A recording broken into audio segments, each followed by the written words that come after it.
The black helicopter appeared without warning on a Tuesday morning in September, descending through morning mist like something from a fever dream. Frank Morrison stood frozen in his cornfield, watching the unmarked aircraft circle his property 3 times before landing exactly where his grandfather's barn once stood. 2 men in dark suits emerged, but it wasn't their arrival that terrified him. It was what they said next. "Stop harvesting immediately. Do not eat the corn. Do not sell the corn. And whatever you do, sir, do not tell anyone what we're about to tell you." Frank's hands trembled as he gripped his harvester controls. He'd planted simple field corn on land his family had owned for 60 years. What could possibly be wrong with corn? The answer would unravel everything he thought he knew about his property, his community, and the ground beneath his feet. Before we reveal what those government agents told Frank Morrison that changed his life forever, tell us in the comments, where are you watching from today? Are you in farming country or somewhere completely different? We love hearing from our community across America. Frank Morrison wasn't supposed to be a farmer. He'd worked 23 years as a civil engineer in Chicago, designing bridges and highway systems that carried millions of commuters daily. But when his father died in 2022, Frank inherited the family property outside Millbrook, Indiana, a town so small it barely registered on most maps. The land had sat dormant for 2 decades, untouched since his grandfather stopped farming in 2003. Local wisdom suggested the soil had gone bad, that nothing would grow there anymore. Frank thought it was superstition. He thought wrong.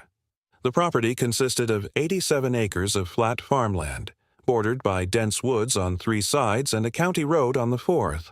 Previous attempts to lease the land had failed mysteriously. Renters would sign contracts, then withdraw within weeks without explanation. Something about the Morrison property made people uncomfortable, though nobody could articulate exactly what. The soil tested fine for basic nutrients. Water drainage seemed adequate. There were no obvious contamination sources nearby, no factories or waste sites within 20 miles. Yet the land remained fallow year after year, decade after decade, while neighboring farms thrived with corn, soybeans, and wheat. Frank's father had accepted this quietly, paying property taxes on land that generated no income, never questioning why nobody wanted to farm it. But Frank was different. He was a problem solver by training, someone who believed every mystery had a rational explanation. When he moved back to Millbrook in early 2023, he decided to solve this particular mystery by doing what his grandfather would have done: plant a crop and see what happened. The first oddity occurred during soil preparation in April 2024. Frank hired a local contractor to till the fields, breaking up 20 years of compacted earth. The contractor's equipment kept malfunctioning in specific areas, always the same 3 spots spread across the property. GPS systems went haywire. Electronic depth sensors gave impossible readings. Hydraulic systems that had worked flawlessly for years suddenly leaked in ways the mechanic couldn't explain. The contractor, a weathered man named Dale Pritchard, who'd worked Indiana soil for 40 years, finally refused to continue. "There's something wrong with your land, Frank," Dale said, returning half the deposit. "I don't know what it is, but my machines know. They're telling me to stay away." Frank dismissed it as equipment coincidence and finished the tilling himself with a borrowed vintage tractor that had no electronics.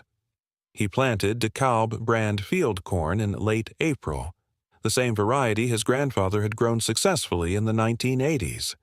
The seeds went into prepared soil exactly as agricultural extension guidelines recommended.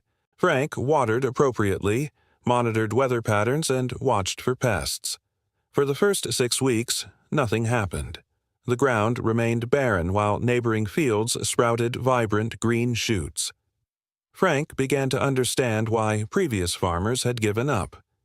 Then, in the second week of June, everything changed overnight. The corn didn't just sprout, it exploded from the ground in a single night, emerging as if possessed by some desperate urgency to grow. Stalks that should have been inches tall stood 3 feet high by sunrise. By the end of that week, his corn towered over neighboring fields that had a 6-week head start. The growth pattern defied agricultural science.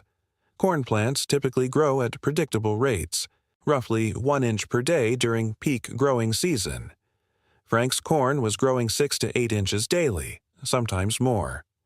By mid-July, his field looked like something from a science fiction movie, with stalks reaching 12 feet tall, thick as a man's wrist, leaves so dark green they appeared almost black. The ears were enormous, easily double the size of normal field corn, and they appeared weeks ahead of schedule. Neighbors started driving by to photograph the impossible crop. Agricultural students from Purdue University requested permission to study the field. A seed company offered Frank $15,000 for samples. Everyone wanted to know his secret. Frank had no secret to share. He'd done nothing special, followed no experimental techniques. He used no unusual fertilizers. The land itself seemed to be feeding the corn with unnatural intensity. By August, Frank was planning harvest projections that would have been the envy of any Midwest farmer. Based on preliminary estimates, his 87 acres would yield 3 times the typical corn output for the region. At current market prices of approximately $6 per bushel, he was looking at potential revenue exceeding $200,000 from land that supposedly couldn't grow anything. The irony wasn't lost on him. 20 years of dormancy had apparently primed the soil for this explosive productivity. Maybe his grandfather had known something about letting land rest that modern agriculture had forgotten. Frank began researching sustainable farming practices, thinking he'd stumbled onto a revolutionary approach. He imagined turning the Morrison property into a demonstration farm, proving that patience and soil recovery could transform apparently dead land into agricultural gold. He was planning his future when the helicopter arrived. September 3, 2024. Frank remembers the date because it was his daughter's birthday, and he'd promised to be home early for dinner. He was running the combine through the eastern section, where the corn grew tallest and darkest, when he heard rotor blades cutting through afternoon air. At first he thought it might be a news helicopter, since local television had expressed interest in covering his remarkable crop. But news helicopters are white with station logos. This aircraft was matte black, completely unmarked, and it was descending directly toward him with clear purpose. Frank killed the combine engine and climbed down, shielding his eyes against rotor wash that flattened the surrounding corn in spiraling patterns. The helicopter settled onto bare ground where his grandfather's barn had burned down in 1998, its skids sinking slightly into soft earth. 2 men emerged before the rotors stopped spinning.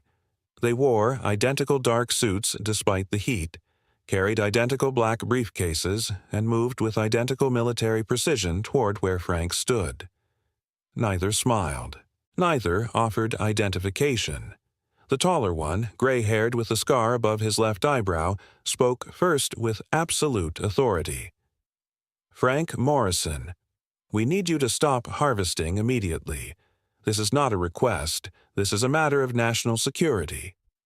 The words seemed absurd standing in an Indiana cornfield under September sun.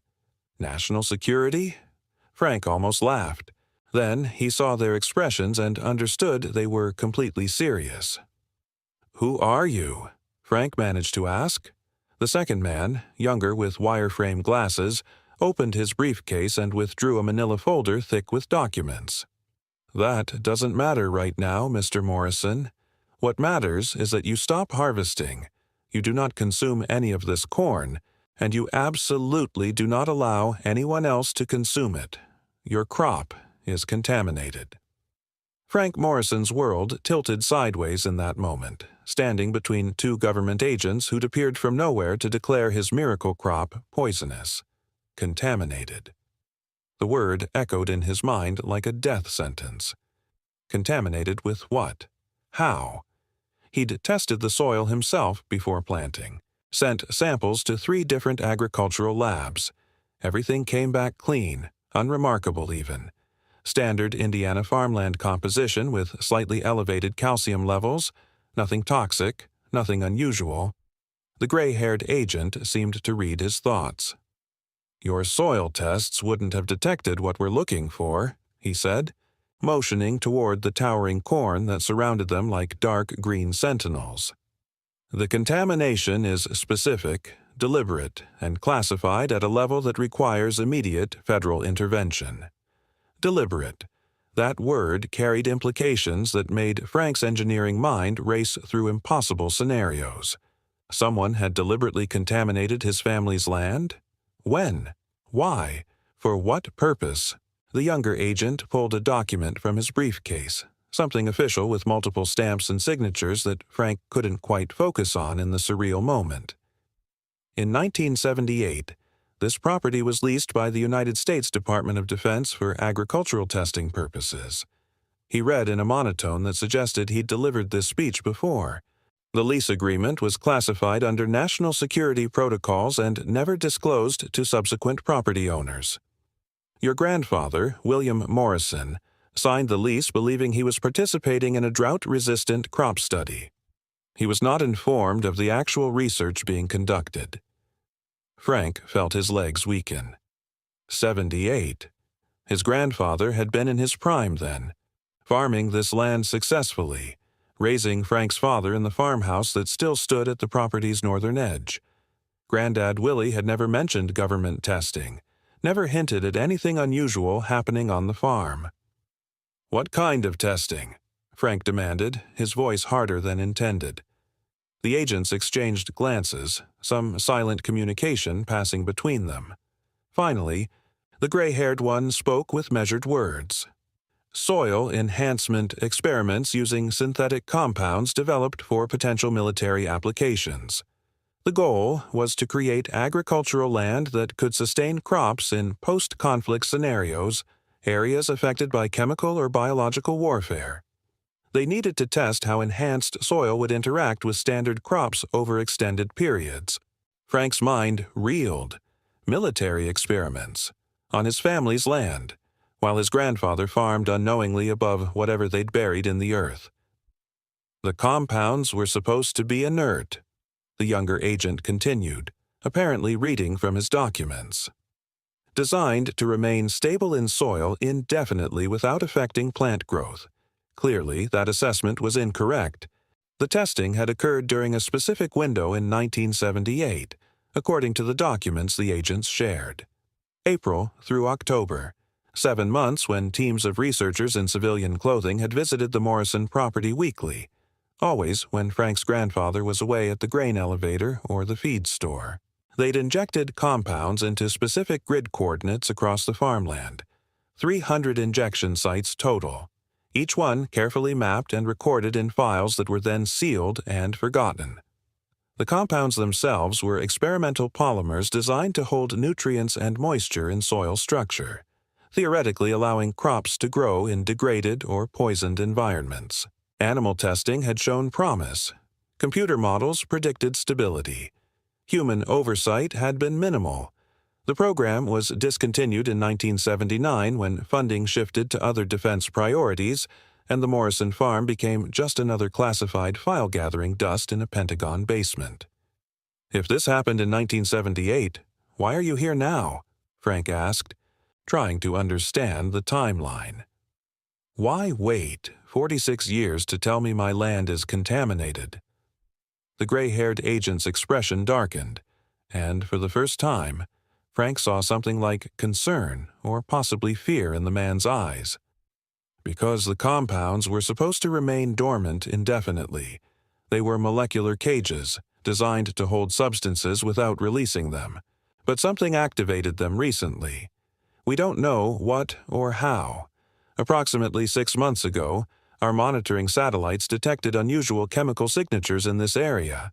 We've been investigating quietly, trying to understand what triggered the activation. Then your corn started growing at impossible rates and we knew we had a problem."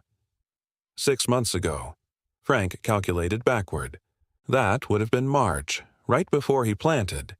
Right before the soil that had been dormant for 20 years suddenly became hyperactive. The younger agent was setting up some kind of portable testing equipment, pulling instruments from his briefcase that looked more medical than agricultural. "We need to take samples," he said, not asking permission. "Soil, plant tissue, root structures, and grain if any ears have matured enough." Frank watched him work, still processing the revelation that his grandfather had been part of a classified experiment, that the family land had been quietly poisoned by the same government that now stood in his field explaining why his miracle crop was actually a potential disaster. "What happens to people who eat this corn?" Frank asked, the question he'd been afraid to voice. "What happens if I've already eaten it?"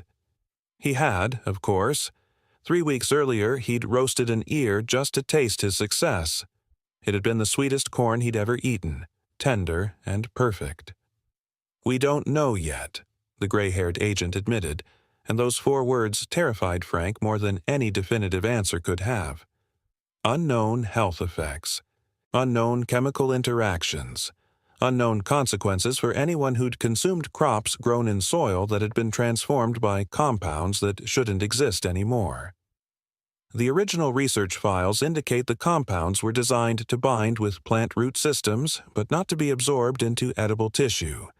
Theoretically, the corn itself should be safe even if the soil beneath is contaminated. But theory and reality are clearly diverging here. Your crop grew 3 times faster than normal, achieved sizes that defy biological limitations, and matured weeks ahead of schedule.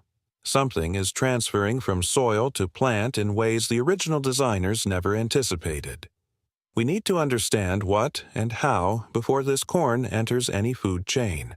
Frank thought about his neighbors who'd photographed the field, students who'd requested samples, the seed company that offered money for his corn. Had anyone else taken samples without permission? Had teenagers driven by at night and stolen ears for a bonfire cookout? The possibilities multiplied into nightmare scenarios. "I want to see the original files," Frank said firmly, his engineering mind seeking solid data to anchor himself. "Everything. The research protocols, the compounds used, the injection maps, all of it. If this is my land and my crop, I have a right to know exactly what's in my soil." The agents exchanged another look. The younger one began to object, citing classification levels and security clearances. But the gray-haired agent raised a hand to silence him. "Mr. Morrison is entitled to know what's on his property," he said with surprising sympathy. "We can arrange a briefing." That evening, while his daughter's birthday dinner grew cold and his wife made increasingly concerned phone calls, Frank sat in a converted command center that the government agents had established in his barn. They'd arrived with more equipment than 2 men could carry, suggesting they'd been preparing for this intervention longer than they'd admitted. Laptops displayed satellite imagery of his property going back decades. Spectral analysis showed heat signatures and chemical markers invisible to normal observation. The injection grid from 1978 glowed on screen like a constellation of toxic stars spread across his land.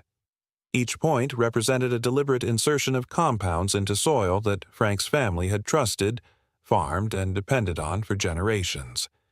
The betrayal felt personal, even though everyone involved in the original project was likely dead or retired by now. The files themselves were a revelation and a nightmare.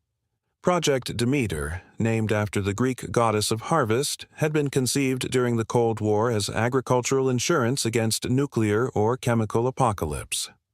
Scientists theorized that future conflicts might render vast farmlands unusable through radiation or toxic agents. What if there was a way to pre-treat soil so that crops could still grow despite contamination? What if America could guarantee food security even after weapons of mass destruction transformed agricultural heartland into wasteland? Noble goals, perhaps, but pursued through methods that Frank found increasingly disturbing as he read. The compounds were synthetic molecules designed to mimic natural soil bacteria, except these molecules were programmable, designed to respond to specific chemical triggers and release stored nutrients on demand. They were essentially tiny machines built from atoms, programmed to sleep until awakened. The compound designation was MX7749, a name that revealed nothing about its purpose or composition. According to the declassified portions of Project Demeter files, MX7749 consisted of carbon-based molecular frameworks engineered to remain inert until exposed to specific environmental conditions. Temperature fluctuations, moisture levels, and soil pH changes could theoretically activate the compounds, but the activation threshold was supposed to be extreme, requiring conditions unlikely to occur naturally in temperate farmland. Yet somehow, Frank's property had crossed that threshold. The satellite data showed activation beginning in March 2024, precisely when early spring rains combined with an unusual warm spell that sent soil temperatures spiking 15 degrees above seasonal averages. The compounds had awakened after 46 years of dormancy, and they'd begun doing exactly what they were designed to do, aggressively enhancing plant growth through mechanisms that the original researchers had never fully understood themselves. The program was shut down because they lost control of the compounds in laboratory settings. The gray-haired agent explained, his name finally revealed as Michael Hendricks, a career officer from an agency he still wouldn't name.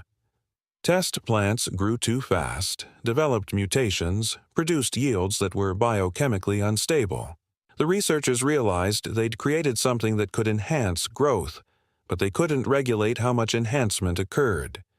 Imagine corn that grows to 20 feet tall in 2 weeks, then collapses under its own weight.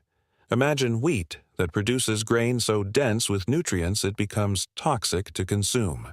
The original project director compared it to giving plants unlimited fertilizer with no safety mechanism to prevent overfeeding.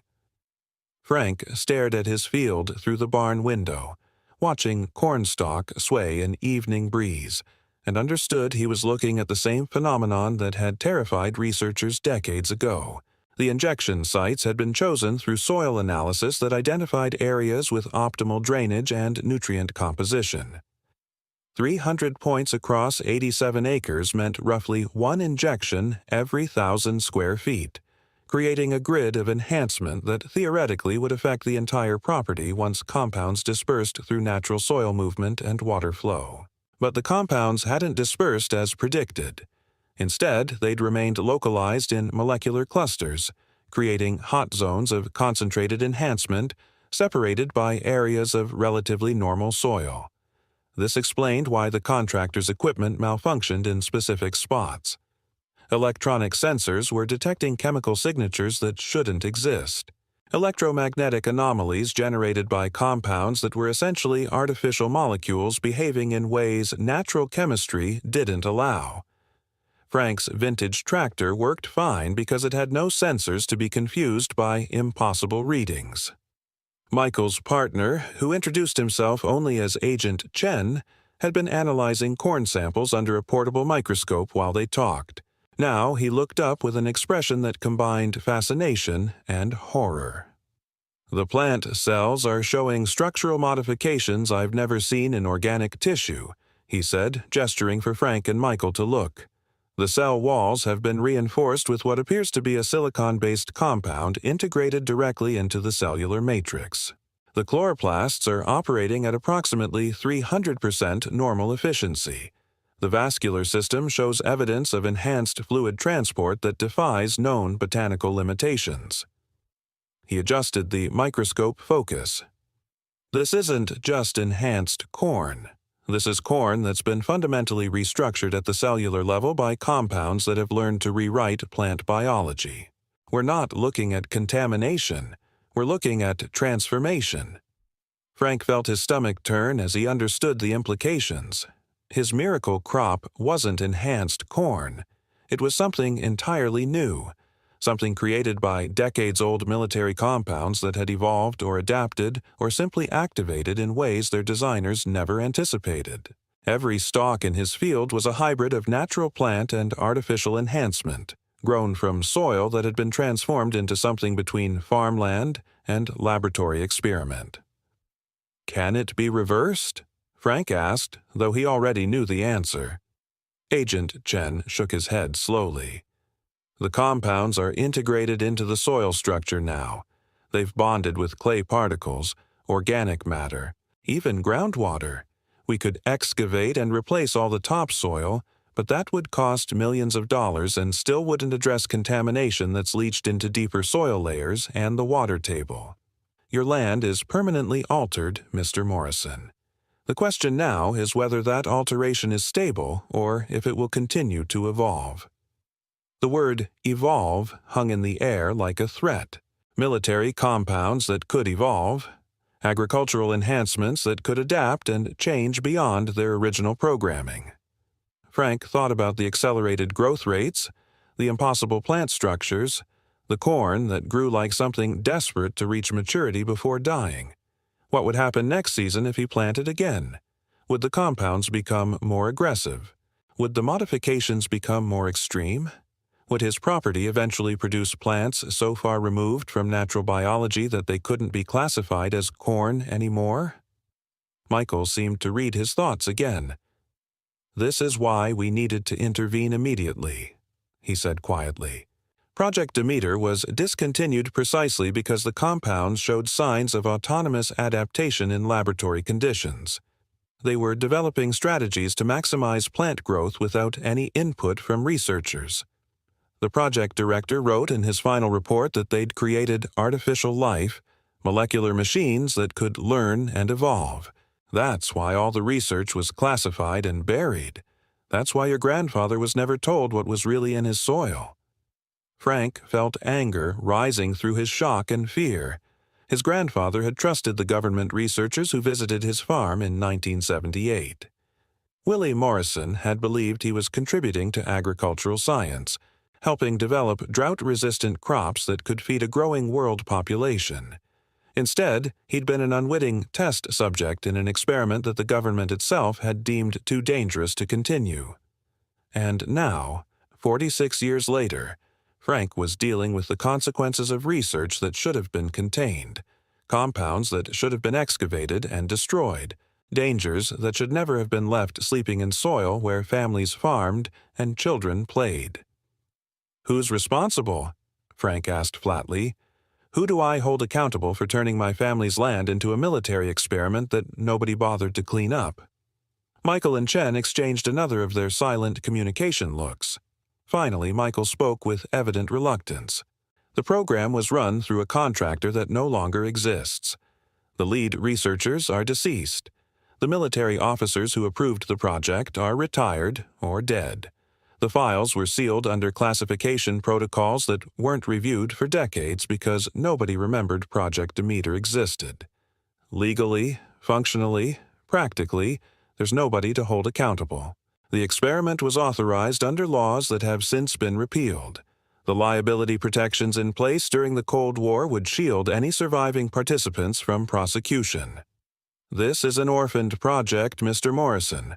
Nobody is responsible because everyone responsible moved on or disappeared into bureaucracy or simply died before this became a problem. The injustice of it burned in Frank's chest. His family's land poisoned. His future destroyed. His health potentially compromised. And nobody to answer for it. "What about compensation?" Frank demanded. "This land was worth approximately $600,000 before tonight. Now, you're telling me it's permanently contaminated, probably unsellable, definitely unusable for conventional agriculture. Someone owes me for that loss." Agent Chen was the one who answered, his voice carrying genuine sympathy. "The government maintains a fund for addressing legacy contamination from Cold War-era projects. We can file a claim on your behalf. The process typically takes 3 to 5 years and requires extensive documentation. Payouts average between 40 and 60% of assessed property value, though that's negotiable if the contamination is particularly severe. In your case, we might argue for a higher settlement given the unique circumstances and the ongoing evolution of the compounds. But I need to be honest with you, Mr. Morrison. The fund has limited resources and hundreds of pending claims. You're looking at a long, bureaucratic battle with no guaranteed outcome." Frank wanted to rage, to throw these agents off his property and sue the entire federal government. But his engineering mind was already calculating the futility of that approach. Fighting bureaucracy was like fighting fog. You could swing at it all day without landing a solid blow. Meanwhile, his contaminated corn stood in his field, growing larger and stranger by the day, potentially posing health risks to anyone who consumed it.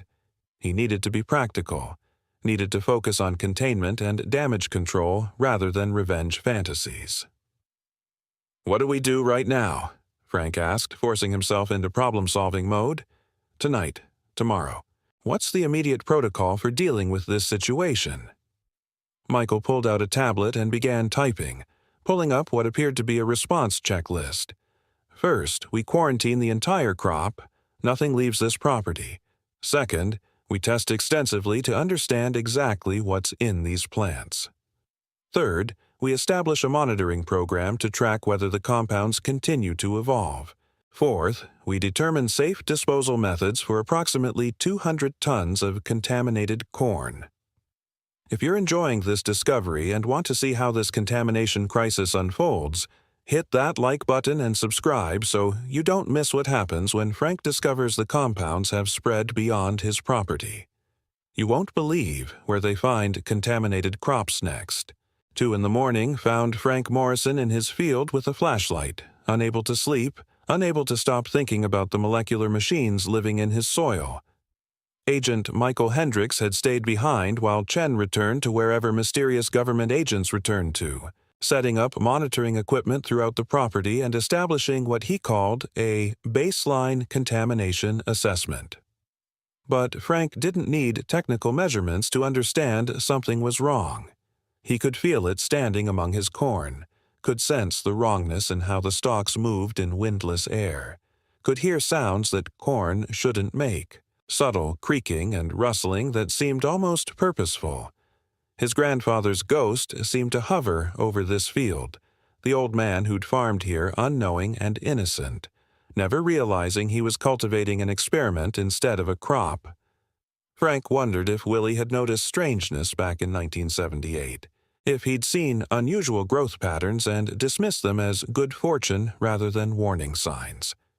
The corn towered above Frank in darkness, blocking moonlight and creating shadows within shadows. His flashlight beam caught leaves that reflected light with an oily sheen, suggesting the silicon compounds Agent Chen had mentioned were visible even to casual observation.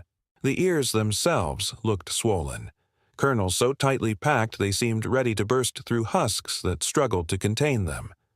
Frank reached for one ear, then hesitated, remembering Michael's warning about direct contact with potentially contaminated tissue. But morbid curiosity overcame caution. He pulled the ear free with a snap that echoed louder than it should have. The husk peeled back easily, revealing kernels that gleamed unnaturally in flashlight glow.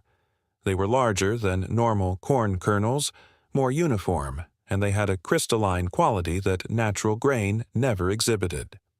Frank pressed a thumbnail into one kernel and clear fluid oozed out, viscous and strange, nothing like the milky liquid of normal corn. Behind him, a voice made him jump. "I wouldn't taste that if I were you." Michael emerged from darkness, apparently keeping his own sleepless vigil. Lab results from the samples Chen took showed the grain contained silicon concentrations approximately 15 times higher than any known corn variety. There are also traces of compounds we can't identify, molecular structures that don't match anything in our chemical databases. Eating that corn would be like eating a computer chip mixed with plant material. Your digestive system wouldn't know what to do with half of what's in there. Frank stared at the ear in his hand, this thing that looked like corn but apparently was something entirely different. 3 weeks ago, he'd eaten one of these. He'd chewed and swallowed silicon compounds and unidentifiable chemicals because he'd been so proud of his success, so eager to taste the literal fruits of his labor. "Am I poisoned?" Frank asked directly. Michael's silence was answer enough before he spoke. "We don't know yet. The compounds weren't designed to be toxic to humans, but they also weren't designed to be consumed. When the original researchers shut down Project Demeter, they never completed human safety testing because they assumed the compounds would remain in soil, not transfer to edible crops. You're experiencing something nobody anticipated. consuming plant tissue that's been fundamentally restructured by military-grade molecular engineering. We've scheduled you for a full medical screening tomorrow at a facility that specializes in exotic chemical exposure. They'll run every test imaginable to determine if you're experiencing any biochemical changes. Frank wanted to feel afraid, but mostly he felt numb. Fear required energy he'd exhausted hours ago. Instead, he simply accepted that he might be transforming from the inside out, his cells perhaps learning to incorporate silicon the way his corn had. They walked the field together in darkness, two men processing impossible circumstances in their own ways. Michael explained that Project Demeter had involved 17 test sites across the United States, all chosen for their isolation and low population density. The Morrison farm had been site number 12, selected because Frank's grandfather was known to be discreet and cooperative with government research programs. Willie had participated in earlier agricultural studies, always proud to contribute to scientific advancement. That history of cooperation made him the perfect unwitting test subject for an experiment that needed to remain secret. Of the 17 sites, 14 had been properly remediated when the project ended. The contaminated soil had been excavated, treated, and disposed of according to protocols that probably weren't safe even by 1970s standards. But 3 sites, including the Morrison property, had been overlooked or deliberately abandoned due to budgetary constraints and bureaucratic chaos as the program was hastily terminated. "Where are the other 2 sites?" Frank asked, wondering if other families were experiencing similar nightmares. Michael hesitated before answering, clearly weighing classification protocols against Frank's right to know. "One is in Montana, abandoned ranch land that hasn't been farmed since the 1980s. We've had it under satellite surveillance for 6 years, with no indication of compound activation. The other is in Georgia, converted to a wildlife preserve in the 90s. That site did show activation signatures approximately 3 years ago, but the compounds interacted with native pine trees instead of agricultural crops. The trees grew faster and larger than normal, but nothing as dramatic as your corn. We've been monitoring both sites continuously since we discovered they were inadequately remediated." Frank processed this information, understanding that his property was the first of 3 contaminated sites to produce a genuine crisis. He was patient 0 in a contamination event that could potentially spread to other abandoned test sites. The implications were staggering. 17 original test sites, 3 improperly remediated, 1 now confirmed dangerous. What happened when the other 2 sites fully activated? What happened if compounds had spread beyond designated areas through groundwater or soil erosion? Military experiments from the Cold War weren't limited to Project Demeter. There were probably dozens or hundreds of classified programs that had dumped compounds and chemicals and experimental materials into American soil with the expectation that classification would protect them from scrutiny indefinitely. Frank's situation might be unique in its specific details, but the broader pattern of abandonment and denial was probably depressingly common. Somewhere in America, other families were probably farming contaminated land, drinking contaminated water, breathing contaminated air, all because government experiments had been sealed away and forgotten rather than properly addressed. "Why tell me any of this?" Frank asked suddenly. "You could have just quarantined my farm, confiscated my corn, and disappeared. Why show me the files? Why explain Project Demeter? Why give me information that makes the government look negligent or malicious?" Michael stopped walking and turned to face Frank directly. "Because you deserve the truth," he said simply. "Because your grandfather deserved the truth and never got it. Because I've spent 23 years cleaning up Cold War messes, and I'm tired of treating American citizens like they're the enemy. You're not the enemy, Mr. Morrison. You're the victim. And maybe if we start being honest with victims instead of hiding behind classification protocols, we can prevent future Frank Morrisons from inheriting contaminated land and discovering it too late." There was a genuine emotion in Michael's voice. a weariness that suggested he'd delivered versions of this speech to other victims in other contaminated places. They reached the eastern edge of the property where corn grew tallest and darkest.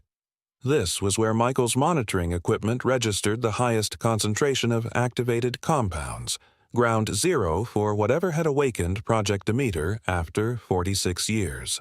The soil here felt different underfoot, somehow more solid and more fluid simultaneously, as if the earth itself had become something between solid ground and liquid medium. Frank knelt and pressed his hand into the dirt, feeling warmth that shouldn't exist in September soil at 2 a.m. The compounds were generating heat as they operated, molecular machines burning through energy as they restructured their environment. "This will spread, won't it?" Frank said quietly. "Even if we destroy all the corn and quarantine my property, the compounds in the soil will continue to activate and evolve. Eventually, they'll reach my neighbor's land, contaminate their crops, spread through the watershed. This isn't just my problem. This is an ecological disaster waiting to metastasize." Michael didn't contradict him. "Our models suggest the compounds have a limited diffusion range under normal conditions. They're designed to remain relatively localized, bonding with soil structure rather than dispersing freely through groundwater. But your property sits at a higher elevation than surrounding farms. If the compounds do become mobile through erosion or heavy rainfall, they could theoretically wash into lower fields and contaminate a much larger area. We're implementing monitoring protocols on neighboring properties to detect early warning signs of compound spread. So far, we haven't detected contamination beyond your property boundaries, but you're right to be concerned. This situation has significant potential for expansion if we don't contain it effectively and quickly." Frank stood, brushing contaminated soil from his hands, leaving traces of Project Demeter on his skin. He thought about his daughter who'd grown up playing in these fields, his wife who'd walked these rows admiring his corn, his neighbors who'd photographed his success.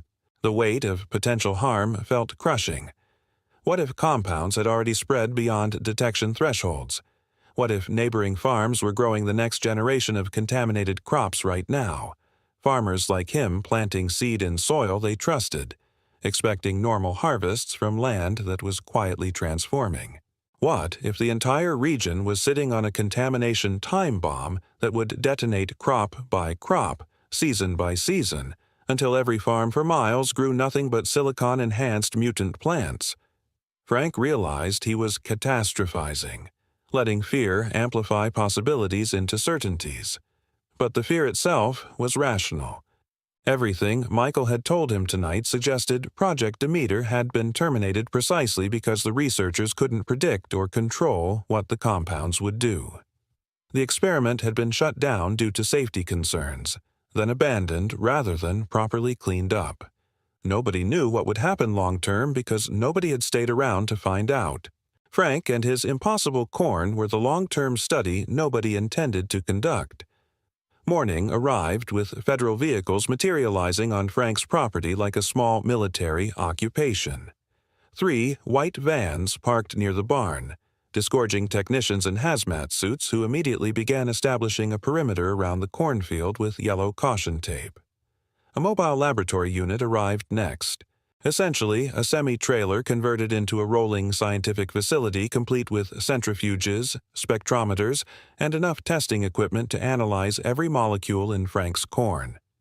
Neighbors began gathering at the property line, phones out, recording everything, posting to social media with speculation ranging from mundane EPA violations to elaborate conspiracy theories involving aliens and government cover-ups. Frank watched from his porch, drinking coffee that tasted like ashes, knowing his privacy and his normal life had ended the moment that black helicopter landed yesterday. His wife, Rebecca, stood beside him, one hand on his shoulder, her grip tight enough to hurt. She hadn't said much since he'd explained everything last night, just held him while he talked, her silence more eloquent than any words.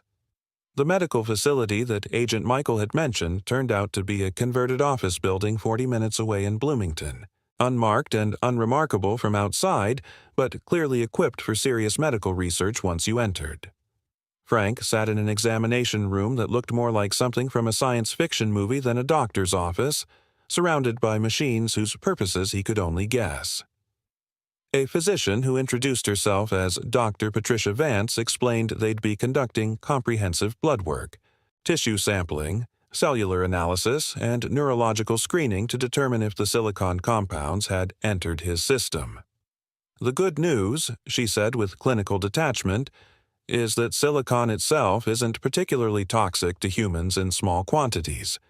We consume trace amounts regularly through water and food. The concerning factor is these military-grade compounds weren't designed for biological systems. We don't know how your body will process or respond to them.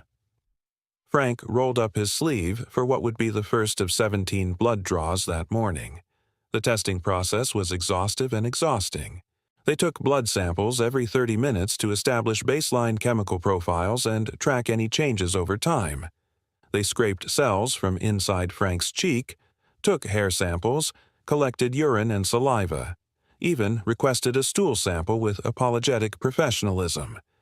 Dr. Vance explained they were building a complete biochemical map of Frank's current state, looking for any anomalies that might indicate compound integration or cellular modification. Between sample collections, Frank waited in uncomfortable silence, watching technicians process his bodily fluids through machines that hummed and beeped with inscrutable authority. He felt like a laboratory specimen himself now, no longer a person but a data set to be analyzed and cataloged. The irony wasn't lost on him. His grandfather had been an unwitting test subject for Project Demeter. Now Frank was a knowing test subject for whatever Project Demeter had become. Initial results arrived during lunch, which Frank couldn't eat despite having fasted since midnight per testing protocols. Dr. Vance reviewed printouts with an expression that cycled between confusion and concern. "Your silicon levels are elevated," she reported, laying out graphs that meant nothing to Frank. Normal human silicon concentration in blood ranges from approximately 5 to 20 micrograms per liter. Yours is measuring at 63 micrograms per liter, which is unusual but not immediately dangerous. What's more concerning is the molecular structure of the silicon compounds we're detecting. They're not matching any known silicon-based molecules found in normal human biochemistry or typical dietary sources. The structure suggests synthetic origin, possibly the same compounds Agent Hendricks described from your corn. Frank processed this information with strange calm. He was contaminated. The corn that had grown in his soil had transferred military experiments into his body. He was becoming part of Project Demeter himself. "What does this mean long-term?" Frank asked, the question that mattered most. Dr. Vance set down her papers and met his eyes directly. "Honestly, we don't know. Silicon compounds in your bloodstream should be filtered out by your kidneys and excreted relatively quickly, within days or weeks depending on binding strength. But if these compounds are behaving like the ones in your corn, they might be integrating with your cellular structures in ways we can't predict. We need to monitor you closely over the coming weeks and months to understand if your body is simply processing and eliminating foreign material, or if you're experiencing some form of biochemical modification." The word modification hung between them like a verdict. Frank thought about his corn with its silicon-reinforced cell walls and enhanced metabolic processes. Was his body learning to incorporate compounds the same way his plants had? Would his cells start operating at 300% efficiency like the chloroplasts Agent Chen had examined? The afternoon brought more specialized testing. They performed a full-body MRI looking for unusual tissue density or mineral deposits. They ran an electroencephalogram to check for neurological anomalies. They tested his reflexes, vision, hearing, and cognitive function through a battery of assessments that would have been tedious if Frank wasn't so terrified of what they might reveal. Every test came back mostly normal, with small variations that Dr. Vance described as within acceptable deviation ranges but worth monitoring. Frank didn't feel reassured. Within acceptable deviation meant he was changing, just not changing enough yet to alarm the doctors. He was at the beginning of whatever transformation the compounds would cause, still human enough to pass casual medical screening, but no longer entirely the same person who'd planted corn 6 months ago. The thought made him want to scream or cry or both simultaneously. By late afternoon, Agent Michael appeared at the medical facility with news from the property. "We've begun systematic sampling of your entire corn crop," he reported, settling into a chair that seemed too small for his frame.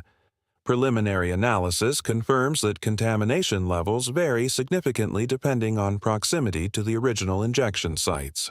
Corn growing directly above or near injection points shows extremely high silicon concentration and extensive cellular modification. Corn growing at property edges shows minimal enhancement, sometimes barely distinguishable from normal crops. This suggests the compounds do have limited diffusion range, which is encouraging for containment purposes." Frank supposed that was good news, though it felt hollow given his current situation. Limited diffusion meant his neighbors might be safe, but Frank himself was thoroughly contaminated, his body processing compounds from the most enhanced corn in his field, because of course he'd tasted the best-looking ears, the ones growing in the hot zones. "What about disposal?" Frank asked. "You can't just plow under 200 tons of contaminated corn and hope the compounds don't spread." Michael shook his head. "No, we need controlled incineration at temperatures high enough to break down the molecular structures completely. We're bringing in specialized equipment, essentially mobile incinerators rated for hazardous material destruction. We'll harvest your corn, transport it in sealed containers, and burn it at approximately 1500 degrees Celsius. The silicon compounds should decompose into basic elements at those temperatures, rendering them harmless. The ash will be tested to confirm complete breakdown before disposal in a licensed toxic waste facility." Frank tried to calculate what this operation would cost.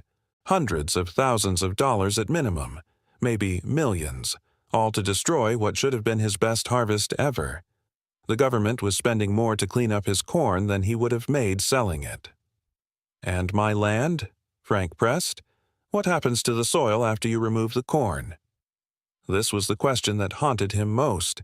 His family's legacy, the acres that Willie Morrison had farmed and Frank's father had maintained and Frank himself had hoped to revive, all poisoned by compounds that might never completely degrade. Michael's expression was sympathetic but offered no comfort. "We're still evaluating options. Complete remediation would require excavating contaminated soil down to approximately 6 feet depth, which means removing essentially all the topsoil and significant subsoil. We're talking about relocating tens of thousands of tons of earth, treating or storing it safely, then replacing it with clean soil and hoping the underlying layers weren't contaminated as well.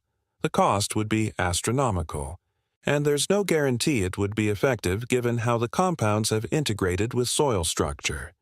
The alternative is long-term containment and monitoring, essentially declaring your property a Superfund site and restricting all agricultural use indefinitely." Both options meant the end of the Morrison farm as anything except a toxic memorial to Cold War hubris. Frank felt tears burning behind his eyes but refused to let them fall, not here surrounded by government agents and doctors who saw him as a contamination case study rather than a person whose life was collapsing. He'd left Chicago because he wanted to reconnect with his roots, honor his grandfather's memory by farming the land Willie had loved. Instead, he'd triggered a military experiment that had been sleeping for half a century, contaminated himself with compounds that might be rewriting his biology, and destroyed any chance his daughter would inherit the family property. The Morrison farm that had survived the Depression, 2 world wars, and decades of agricultural changes would end with Frank, poisoned by his own government's negligence and abandoned to bureaucratic indifference. Dr. Vance returned with final test results, more papers covered in numbers and graphs that documented Frank's transformation into something slightly less than fully human. "We want to see you back here in 2 weeks for follow-up testing," she said professionally, "and we need you to report immediately if you experience any unusual symptoms. Unusual energy levels, changes in sensory perception, skin discoloration, anything that seems abnormal." Frank nodded, understanding he was now a long-term medical study, a data point in understanding what happened when humans consumed military-enhanced crops. He wondered if he'd end up in classified files like his grandfather, just another forgotten test subject. 3 days after his medical screening, Frank stood in what remained of his cornfield and watched industrial harvesters destroy his crop under federal supervision. These weren't normal farm equipment but specialized machines operated by technicians in protective suits, cutting and shredding corn into manageable segments that were immediately sealed in large metal containers marked with biohazard symbols and Department of Defense insignia. The process was efficient and impersonal, reducing Frank's miracle harvest to contaminated waste at a rate of approximately 3 acres per hour. Neighbors continued to gather at the property line despite attempts to establish privacy barriers, their phones still recording, their speculation evolving from mundane explanations to elaborate theories that sometimes came uncomfortably close to truth. Frank had stopped trying to provide cover stories. What could he say that would sound believable? "Sorry, folks. Government experiment from the 70s contaminated my soil and turned my corn into silicon-enhanced mutant plants. Didn't play well in casual conversation with people who thought GMO crops were the height of agricultural manipulation." Rebecca had left with their daughter 2 days ago, moving temporarily to her sister's house in Ohio while federal containment operations continued. She'd kissed Frank goodbye with tears streaming down her face, made him promise to follow if his medical condition deteriorated, and driven away with everything they could pack in 6 hours. Frank had watched them disappear down the county road, understanding his wife was doing what any sensible person would do when their home became ground zero for a contamination crisis. He didn't blame her for leaving. Part of him wanted to leave too, abandon the Morrison property to government remediation teams and start over somewhere else with clean land and no Cold War experiments sleeping in the soil. But leaving felt like betraying his grandfather's memory, admitting defeat to circumstances Willie himself hadn't created or deserved. So Frank stayed, watching strangers in hazmat suits harvest his poisoned corn while his family sheltered 50 miles away and his future dissolved into uncertainty. Agent Michael had essentially moved into Frank's barn, establishing what he called a field command center, with satellite uplinks and secure communications equipment that remained covered when Frank visited. They'd developed an odd relationship over the past 3 days, part professional cooperation and part reluctant friendship born from shared circumstances. Michael was professional but not cold, efficient but not heartless, and he seemed genuinely troubled by the situation he'd been assigned to manage. "I've worked 17 contamination sites in my career," Michael admitted during one of their late-night conversations. "Chemical spills, radiation leaks, biological agent releases, all kinds of Cold War legacy problems.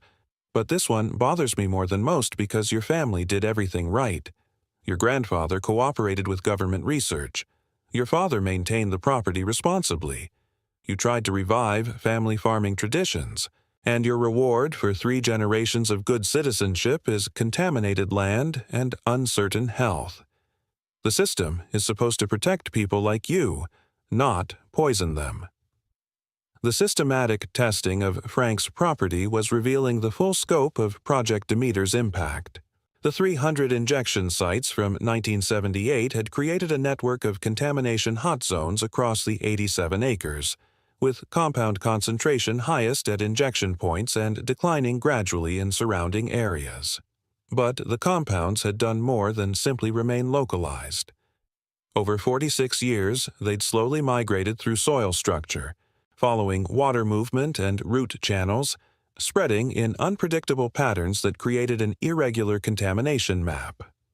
Some areas showed virtually no enhancement. Others showed levels that made Agent Chen's instruments peak at maximum readings. The corn growing in hot zones wasn't just enhanced, it was fundamentally different, so thoroughly modified that botanists examining samples questioned whether it should still be classified as corn or designated as a new species entirely. They'd found stalks with wood-like density, leaves that couldn't be torn by hand, kernels that shattered like glass when struck with hammers. The most disturbing discovery came on the fourth day of harvesting operations. Technicians working near the eastern property line found corn exhibiting characteristics that none of the previous samples had shown. These stalks, growing in an area that should have been minimally affected based on the injection site maps, displayed root systems that had penetrated more than 12 feet into soil, far deeper than corn roots normally extended. The roots themselves had developed a crystalline structure, essentially turning into mineral deposits rather than organic tissue. When technicians tried to extract specimens, the roots shattered underground, leaving fragments embedded in soil that testing equipment couldn't distinguish from natural mineral deposits. Agent Chen examined the samples with visible alarm, running tests that took hours and produced results he immediately classified without sharing details. "We have a situation," he told Michael tersely. "The compounds aren't just modifying plants. They're creating permanent soil alterations that will persist long after we remove all the contaminated biomass." Frank overheard enough of the conversation to understand the implications. Removing his corn wouldn't solve the problem if the compounds had transformed the soil itself into something between earth and artificial structure. What grew next in those areas? Would native grasses become enhanced? Would weeds develop impossible characteristics? Would his property eventually become unable to support any normal plant life, instead producing only silicon-modified organisms that couldn't survive outside his contaminated acres? The questions multiplied faster than answers, each one revealing new layers of complexity to a situation that should have been straightforward cleanup of a decades-old experiment.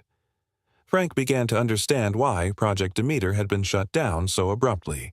The researchers hadn't lost control of the compounds in laboratory settings. They'd realized they couldn't control them at all, that what they'd created was essentially artificial life capable of rewriting the rules of biology and geology simultaneously. On the fifth day, neighboring farmers started reporting anomalies in their own crops. Jerry Hawkins, whose soybean field bordered Frank's property to the south, called with concern about unusual growth patterns in his northern rows. The soybeans closest to Frank's land were taller, darker, and more productive than varieties elsewhere in his field, as if something was enhancing them beyond normal fertilization. Sarah Mitchell reported similar issues with her wheat crop to the west, noting that plants within 50 yards of the Morrison property line showed accelerated maturation. Neither farmer knew about Project Demeter or compound contamination. They thought they were seeing beneficial spillover from whatever Frank had done to achieve his remarkable corn harvest. Frank listened to their enthusiastic calls with mounting horror, understanding that the compounds were spreading despite Michael's assurances about limited diffusion range. The contamination was moving beyond his property, beginning to affect surrounding farms exactly as Frank had feared. Michael organized emergency testing of neighboring properties within hours of receiving the reports. Teams spread across a half-mile radius from Frank's land, taking soil samples and plant tissue specimens from fields that should have been completely unaffected. The results confirmed Frank's worst fears. Trace amounts of Project Demeter compounds were detectable in soil up to 200 yards beyond the Morrison property boundary, likely spread by groundwater movement during spring flooding. Concentrations were low, barely above detection thresholds, but they were present and they were active. The enhanced growth neighboring farmers had noticed wasn't coincidence or conventional agricultural factors. It was the leading edge of contamination, spreading through the watershed, compounds moving slowly but inevitably toward other farms, other crops, other families who would eventually face the same nightmare Frank was experiencing. The crisis was metastasizing from isolated incident to regional contamination event, and nobody knew how to stop it. Agent Michael's superiors arrived the next morning, a delegation of officials whose exact agencies remained unspecified but whose authority was immediately apparent. They established themselves in Frank's living room without invitation, spreading maps and contamination models across his dining table while discussing response protocols in jargon that Frank mostly didn't understand. What he did understand was the scope of their concern. They were talking about quarantining dozens of farms, testing hundreds of acres, potentially evacuating families from homes they'd occupied for generations. They were discussing media management strategies to prevent panic, legal mechanisms to enforce compliance with testing and remediation orders, and compensation packages for property losses that would run into millions of dollars. Project Demeter had grown from classified Cold War experiment to active environmental crisis in less than a week, and Frank's property was the epicenter. "We need to understand the original research better," one official declared, a woman with steel-gray hair and an expression that suggested she'd managed worse crises. "The 1978 files are incomplete. Most of the detailed research notes were never digitized, and the physical documents are scattered across multiple storage facilities. We need to reconstruct what the original researchers knew about compound behavior, particularly regarding environmental mobility and long-term evolution. Mr. Morrison, your grandfather kept detailed farm records, correct? Planting schedules, yield reports, weather observations?" Frank nodded slowly, beginning to understand where this was going. "Everything's in the attic. 40 years of farm journals. My grandfather documented everything."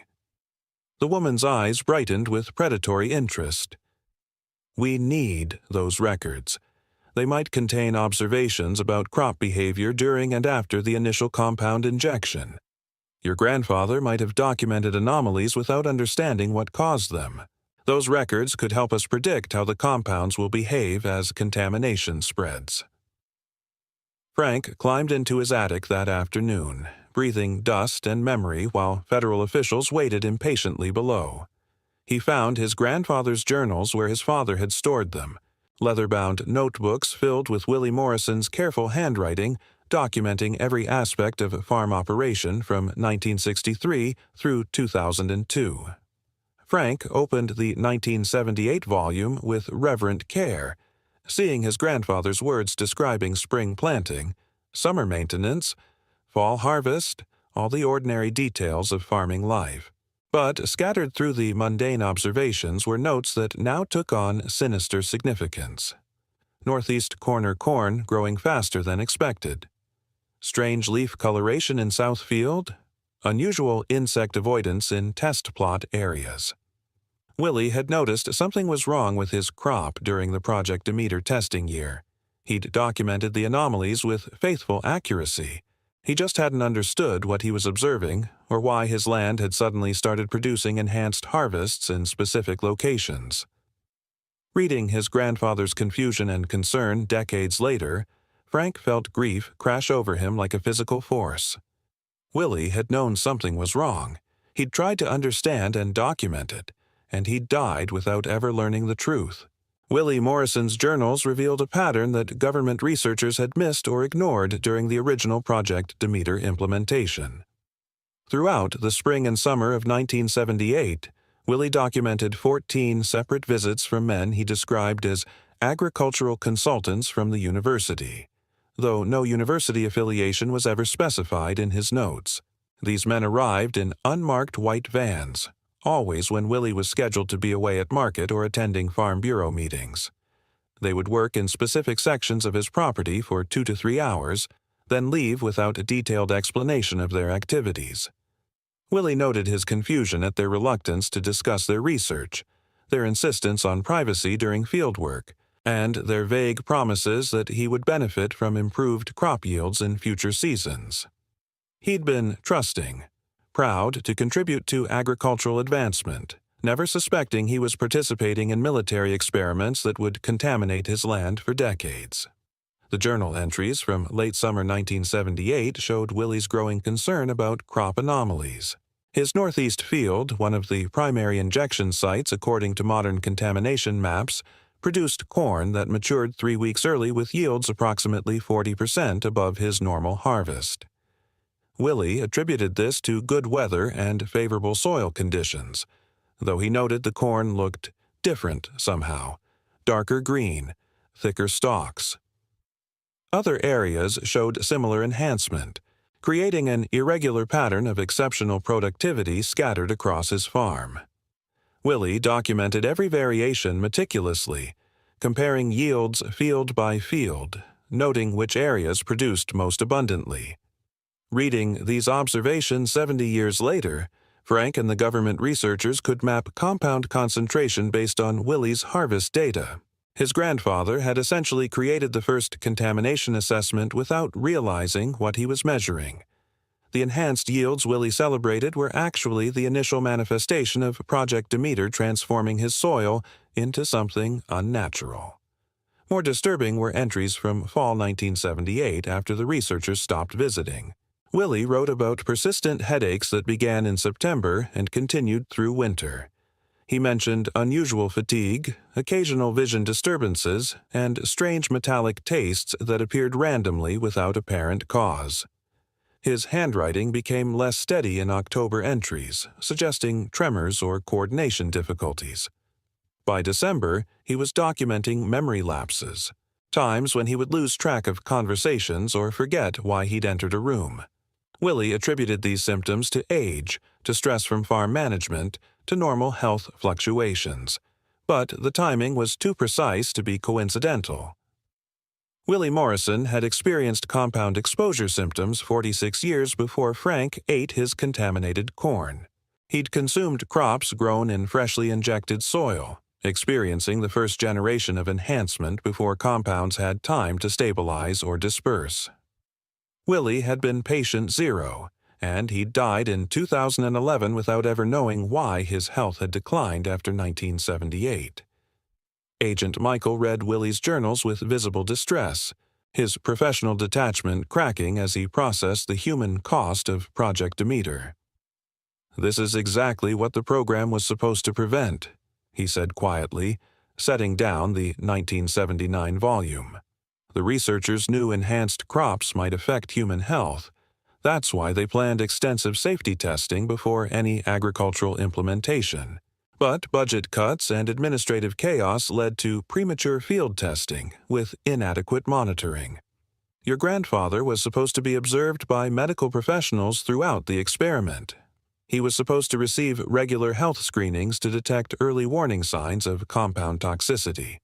Instead, he was abandoned like the contaminated soil, left to experience symptoms he couldn't understand while the program moved on to other priorities.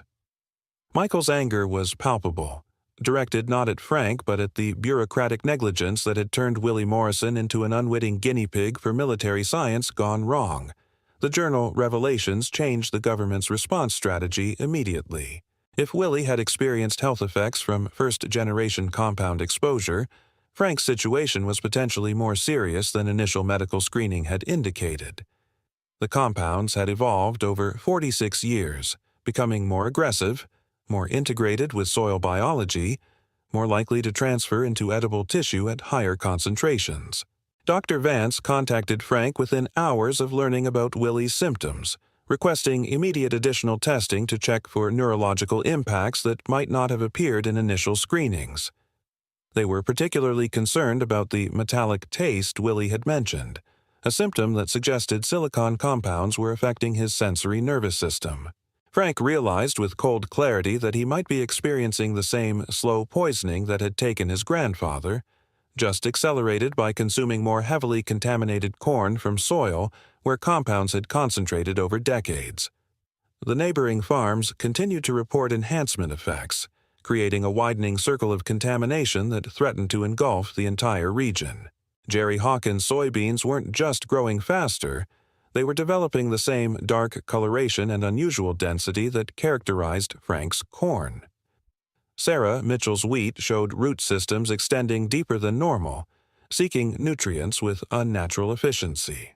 Neither farmer had consumed their enhanced crops yet, but harvest season was approaching rapidly. Within weeks, Contaminated soybeans and wheat would enter the food supply unless the government could establish quarantine protocols quickly enough to prevent distribution. The scale of potential contamination was staggering.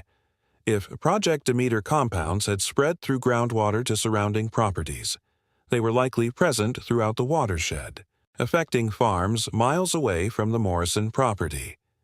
An entire county's agricultural output might be compromised, hundreds of farmers potentially facing the same crisis Frank had triggered by planting corn in contaminated soil.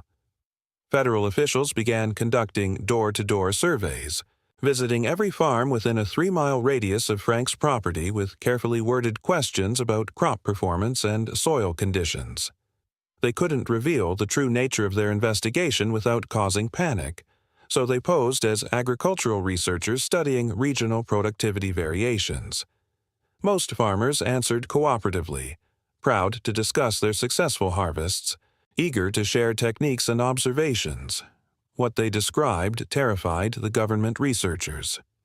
Enhanced growth was appearing in scattered locations across approximately 15 square miles, suggesting compound contamination had spread far more extensively than initial models predicted.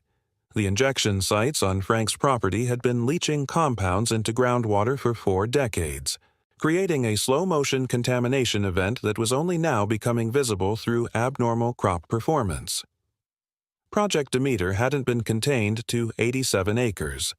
It had silently colonized an entire agricultural region, waiting for the right conditions to activate and reveal itself. Agent Michael's superiors made the decision to expand quarantine operations on the 8th day of the crisis. What had begun as a single-farm contamination incident was now classified as a regional environmental emergency, requiring coordinated federal response across multiple agencies. The Environmental Protection Agency, Department of Agriculture, Department of Defense, and several classified agencies Frank didn't recognize all established coordination protocols. A temporary command center was built on land adjacent to Frank's property, essentially a small village of trailers and tents housing dozens of personnel managing testing, containment, and public relations. The operation's scale dwarfed anything Frank had imagined, transforming his quiet rural community into the epicenter of a crisis that was making its way toward national news despite government attempts to manage information flow. Reporters were starting to ask questions about the unusual federal activity in Millbrook. Social media was spreading speculation faster than official denials could contain it. Frank watched this escalation with numb detachment, understanding that his personal nightmare had become a regional disaster affecting hundreds of families. His decision to plant corn had revealed contamination that might have remained hidden for years or decades, slowly spreading through the watershed until entire counties were affected. In a perverse way, his corn had provided early warning of a much larger problem, triggering response protocols before contamination reached catastrophic levels. But that knowledge provided no comfort.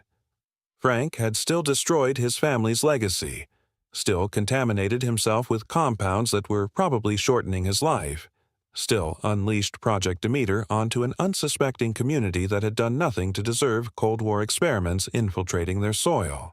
He thought about his grandfather reading about agricultural research opportunities, eager to contribute to scientific progress, trusting that government researchers would protect him. Willie's trust had been betrayed 46 years ago. Frank's trust was being betrayed now. The Morrison family had given 3 generations to American agriculture and received only contamination and abandonment in return. Rebecca called every evening from Ohio, asking about Frank's health, about containment progress, about when they might be able to come home. Frank struggled to answer honestly without terrifying her. How could he explain that their property would probably never be safe for habitation again? How could he tell her that he was experiencing occasional headaches and metallic tastes that matched his grandfather's symptoms? How could he admit that the home where they'd planned to raise their daughter and grow old together was now essentially a toxic waste site managed by federal agencies who saw it as a contamination case study rather than someone's family farm? "I love you," Frank told Rebecca every night, the words carrying weight beyond their simple syllables. He loved her enough to let her stay away, to protect her and their daughter from whatever was happening to him and his land. He loved her enough to become a martyr to Project Demeter if that's what containment required.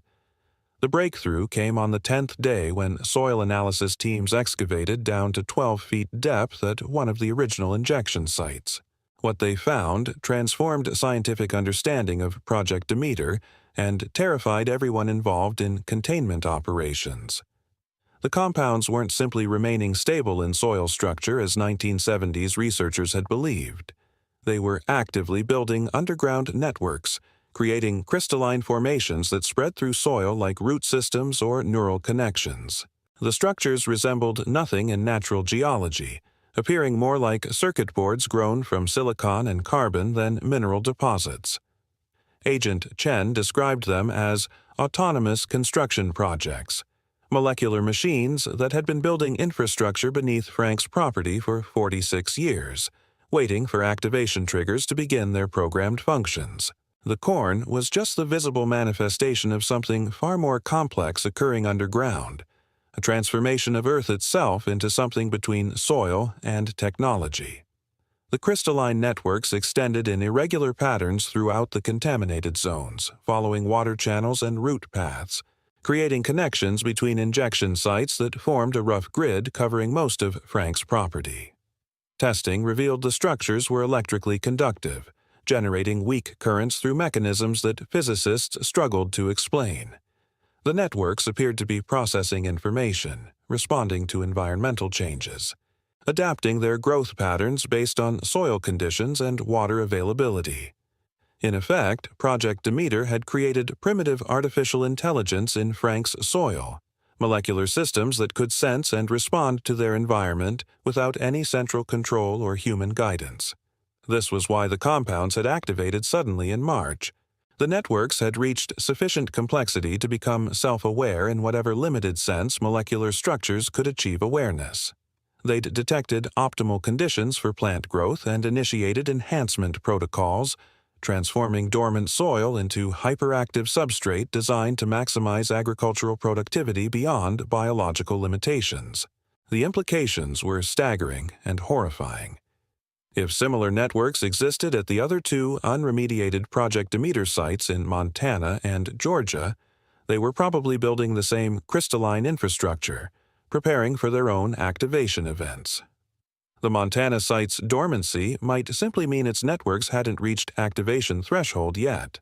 The Georgia site's interaction with pine trees suggested its networks had activated, but found different expression in forest ecosystems compared to agricultural land.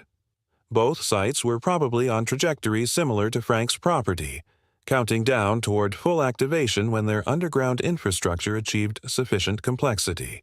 And if compounds had spread beyond designated test sites through groundwater or soil erosion, networks might be forming in locations nobody was monitoring, sleeping projects scattered across America waiting to wake up and transform soil into something unprecedented.